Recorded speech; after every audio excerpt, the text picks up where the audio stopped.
ఆధ్యాత్మికత పేరుతో సంచలన వివాదాలు రేపిన స్వామి నిత్యానంద మళ్ళీ వార్తల్లోకి ఎక్కారు.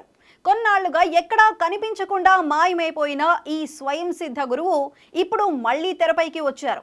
నిత్యానంద స్థాపించిన కైలాస దేశం నిజంగా ఉందా? అయితే ఎక్కడుంది అన్న విషయాలపై గందరగోళం అయోమయం నెలకొన్న తరుణంలో మద్రాసు హైకోర్టులో విచారణ సందర్భంగా సంచలన విషయాలు వెలుగులోకి వచ్చాయి. కోర్టులో శిష్యురాలి ప్రకటనతో నిత్యానంద ఉన్న ప్రదేశం మళ్ళీ చర్చనీయాంశమైంది. ఇంతకీ అసలు నిజమేంటి? ఇప్పుడు నిత్యానందను భారత్కు తీసుకువస్తారా? ఇప్పుడు సర్వత్రా జరుగుతున్న చర్చ ఇదే. తనను తాను ఆధ్యాత్మిక గురువుగా ప్రకటించుకున్న నిత్యానంద రేప్, కిడ్నాప్, మానవ హక్కుల ఉల్లంఘన కేసుల్లో నిందితుడిగా ఉన్నారు. కేసు నమోదైన విషయం బయటపడిన వెంటనే గుట్టు చప్పుడు కాకుండా విదేశాలకు వెళ్లిపోయారు. ఆయన ఆచూకీ లేకపోవడంపై అనేక ఊహాగానాలు చెలామణి అయ్యాయి. కొంతమంది నిత్యానంద స్వామి చనిపోయాడని ప్రచారం చేయగా, మరికొందరు ఆయన కైలాస దేశంలో ఉన్నట్లు చెబుతున్నారు. స్వదేశంలో తనపై కేసులు నమోదైన నేపథ్యంలో ఆచూకీ లేకుండా పోయిన నిత్యానంద తన శిష్యులతో కలిసి యునైటెడ్ స్టేట్స్ ఆఫ్ కైలాస అనే దేశం స్థాపించానంటూ ఆ మధ్య ఓసారి సంచలన ప్రకటన చేశారు. కైలాస దేశానికి సొంత జెండా, జాతీయం, కరెన్సీ ఇలాంటివన్నీ కూడా ఉన్నాయని వెల్లడించారు. ప్రపంచ పటంలో అలాంటి దేశమేది లేకపోవడంతో నిత్యానంద ప్రకటన హాస్యాస్పదం, ఊహాజనితం అన్నట్లు ప్రచారం జరిగింది.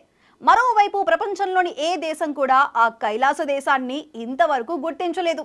ఇదంతా వర్చువల్ ఫేక్ దేశమా, లేక నిజంగానే ఆస్ట్రేలియాకు సమీపంలోని దీవుల్లో ఆధ్యాత్మికత పేరుతో ఏదైనా మత కేంద్రం ఏర్పాటు చేసుకున్నారా అన్నది ఇప్పటికీ స్పష్టత లేదు.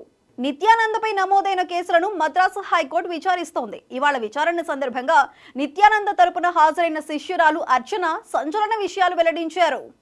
స్వామి నిత్యానంద ప్రస్తుతం ఆస్ట్రేలియా సమీపంలోని ఓ దీవిలో యునైటెడ్ స్టేట్స్ ఆఫ్ కైలాస అనే దేశంలో ఉంటున్నట్లు తెలిపారు.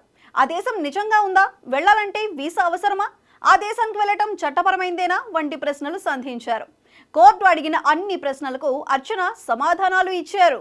నిత్యానంద ఆచూకీ వెల్లడైన నేపథ్యంలో ఆయనను భారత్కు రప్పించే ప్రక్రియ మొదలవుతుందా, లేదా కైలాస దీవిలోనే కలల దేవుడిగా మిగిలిపోతాడా? ఇన్ని వివాదాల మధ్య ఆయనను దేశానికి తీసుకురావటం ఎంతవరకు సాధ్యం?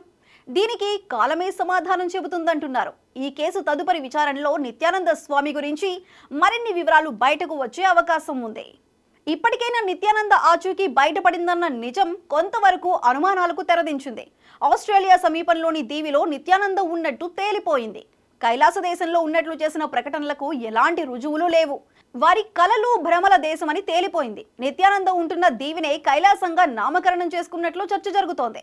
నిత్యానంద స్వదేశానికి తిరిగి వచ్చి భారత న్యాయ వ్యవస్థ అన్ని ప్రశ్నలకు, సందేహాలకు సమాధానాలు ఇచ్చే వరకు చర్చలు, ఊహాగానాలు కొనసాగుతూనే ఉంటాయి. 2022లో మధురై ఆధీన మఠంలోకి నిత్యానంద ప్రవేశాన్ని నిషేధించిన తీర్పుపై మద్రాసు హైకోర్టులో విచారణ జరుగుతోంది. నిత్యానంద తరపు న్యాయవాదిని మారుస్తున్నట్లు శిష్యురాలు కోర్టుకు తెలియజేసింది. తదుపరి విచారణలో నిత్యానంద గురించి మరిన్ని కీలక అంశాలు వెలుగులోకి వచ్చే అవకాశం ఉంది.